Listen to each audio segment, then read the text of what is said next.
Saudara-saudara, kita lanjutkan membahas tulisan Franciscus Welirang di dalam majalah Forum Manajemen Prasetya Mulia ya. Di sini ada hal yang menarik ini.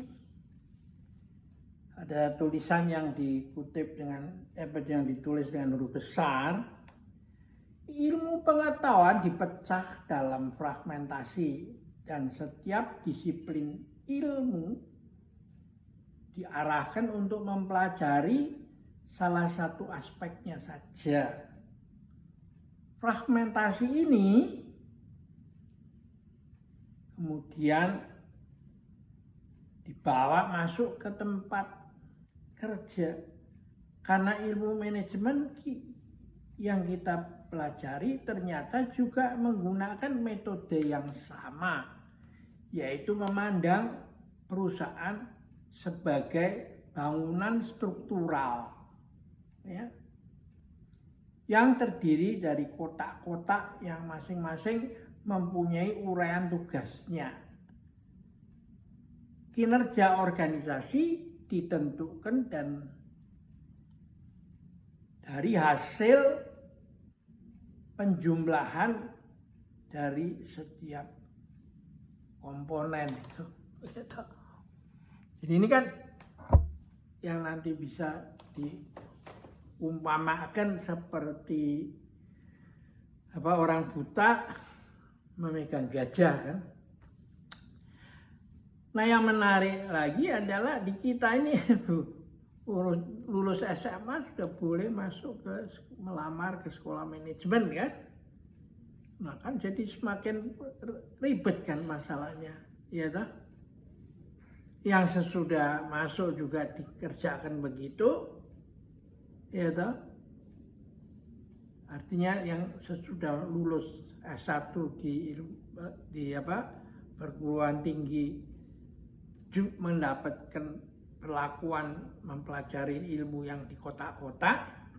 Sekarang yang seger dari SMA masuk ke sekolah manajemen yang begitu. Jadi itulah disebabkan bahwa sekolah manajemen bisa alih-alih jadi dokter malah jadi penyebab part of the problem itu. Nah solusinya bagaimana?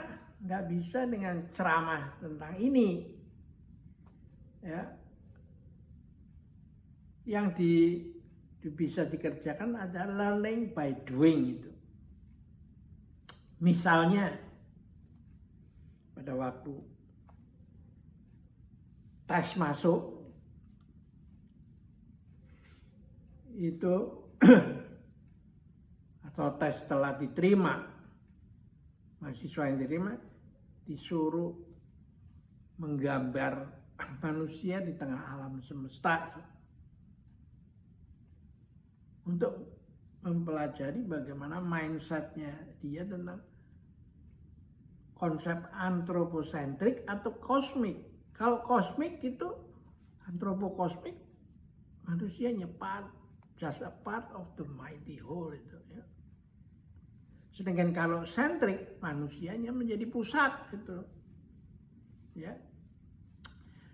Nah, dari situ akan diketahui bahwa orang ini sudah ngerti nggak perubahan manajemen. Apakah begitu dia masuk menjadi di sekolah di manajemen itu terjadi perubahan pikiran. Jangan orang belajar arsitek dengan cara berpikirnya sipil. Kalau sipil itu kan berat, ini beton ini beratnya seginian, tulangnya mesti sekian, itu langsung ya. Sedangkan arsitek kan mendesain kan, ini ruangan untuk apa, bagaimana mataharinya di arah mana, ya, trafiknya bagaimana, berapa WC-nya diciptakan apa sih.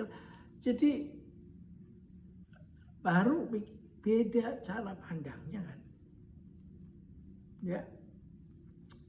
Nah juga di universitas di sekolah manajemen itu harus ada pelajaran musik itu.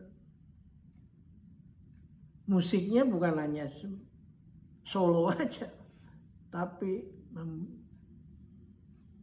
ikut di dalam orkestra itu, di mana kita harus melihat konduktornya itu, ya, dirijennya itu, dan lalu kita memainkan menurut partitur apa yang menjadi bagian saya. Saya sebagai pemegang viol, memegang trompet, memegang saksofon. Nah itu semua harus lihat itu. Jadi itu adalah latihan manajemen itu. Lalu juga Anda diajar untuk menari itu. Karena tarian itu bukan